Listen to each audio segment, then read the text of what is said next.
নতুন বছরে নতুন বইয়ের গন্ধ না হলে কি চলে? তাই তো সকাল হতে না হতেই নতুন বই নিতে স্কুলে ছুটে এসেছে শিক্ষার্থীরা। নতুন বই হাতে পেয়ে হাসি ফুটেছে তাদের মুখে। বছরের প্রথম থেকেই পড়ায় মনোযোগী হওয়ার কথাও জানান শিক্ষার্থীরা।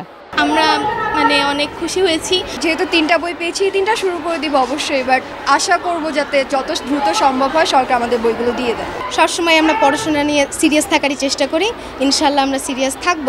এদিকে আন্তর্জাতিক মাতৃভাষা ইনস্টিটিউটে মাধ্যমিক ও উচ্চশিক্ষা অধিদপ্তরের এমপিওভুক্ত শিক্ষক কর্মচারী এমপিওর অর্থ, অবসর ও কল্যাণ সুবিধা অনলাইনে ইএফটি পদ্ধতিতে প্রেরণ এবং এনসিটিভির ওয়েবসাইটে 2025 শিক্ষাবর্ষের পাঠ্য বইয়ের অনলাইন ভার্সনের উদ্বোধনী অনুষ্ঠানের আয়োজন করা হয়।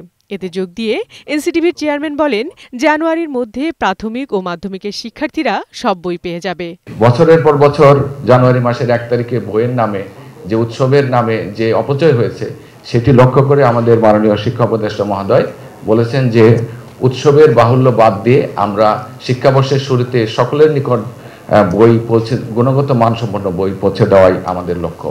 এ সময় শিক্ষা উপদেষ্টা ওয়াহিদুদ্দিন মাহমুদ বলেন, শিক্ষার্থীরা যাতে সময়মতো বই না পায় সেজন্য অনেক ষড়যন্ত্র হয়েছে, তবে সব চেষ্টা প্রতিহত করা হয়েছে।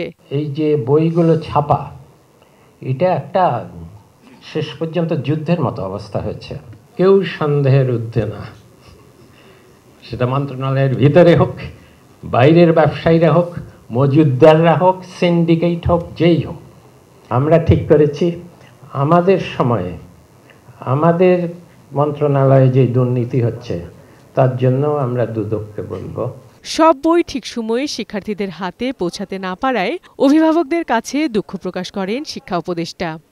বিউটি সমাদ্দার, বৈশাখী সংবাদ, ঢাকা।